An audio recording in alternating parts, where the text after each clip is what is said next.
নমস্কার বন্ধুরা, welcome to promote তোজা। আজকে একটা খাবার ভিডিও নিয়ে এলাম, একদম চটপটা খাবার, সকলের পছন্দের। দেখুন তো বুঝতে পারেন কি না।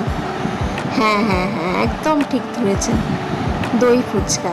এই দই ফুচকার এই চাটনির রেসিপি কিন্তু আমার একটা গোপন রেসিপি। এটা আপনাদের জানতে হলে লাস্ট অবধি ভিডিওটা দেখুন। এই চাটনি সহযোগে দই ফুচকা আমার হাতে যে খেয়েছে সে আর কেনা ফুচকা খাবে না।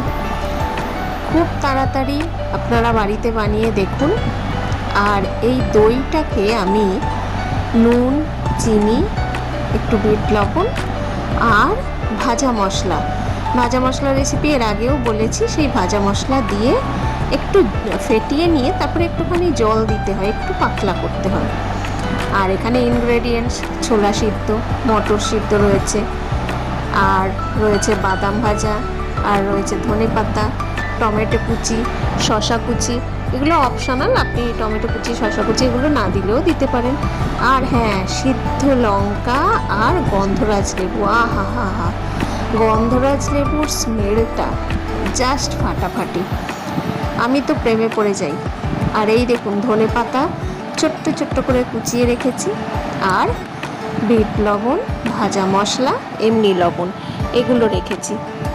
তার সাথে এক বাটি ঝুরি ভাজা রেখেছি। হ্যাঁ ঠিক ধরেছেন, আজকে হবে দই ফুচকা। এই যে আলু সেদ্ধ করে মেখে রেখেছি, কাঁচা লঙ্কা সিদ্ধ দিয়েছিলাম, তার সাথে ভাজা মশলা দিয়ে মেখে রেখেছি। ফুচকাগুলো অন্যবার আমি নিজেই বানাই, কিন্তু বেশিরভাগ ক্ষেত্রে নিজে বানিয়ে করেছি, আর কিনেও এনেছি কয়েকবার, কারণ নিজে তৈরি করার সবসময় সময় হয়ে ওঠে না। তো এই দেখুন, আমি রেডি করছি দই ফুচকা। দই ফুচকার জন্য সমস্ত ইনগ্রেডিয়েন্টস আপনাকে দিতে হবে, খুব তাড়াতাড়ি করে দিতে হবে, এবং আপনি যে প্লেটটা তৈরি করবেন সেটা তাড়াতাড়ি করে সার্ভ করে দিতে হবে। হ্যাঁ, যেটা বলছিলাম, তেঁতুলের চাটনির রেসিপি।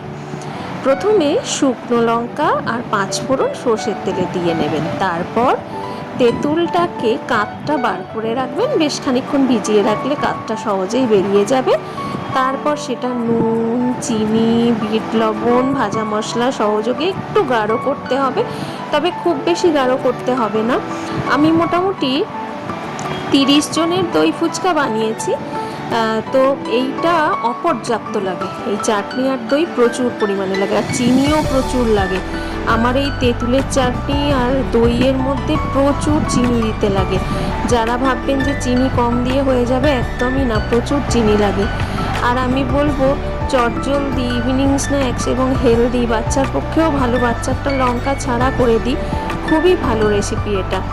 আপনারা একবার যদি এই প্রসেসে দই ফুচকা বানিয়ে খান, তাহলে দোকানের ফুচকা ভালো লাগবে না। দোকানে তো আপনাকে দইয়ের প্যাকেট থেকে শুধু দইটা দিয়ে দেয়, এই রায়তার মতো করে তো ওরা বানিয়ে দেয় না।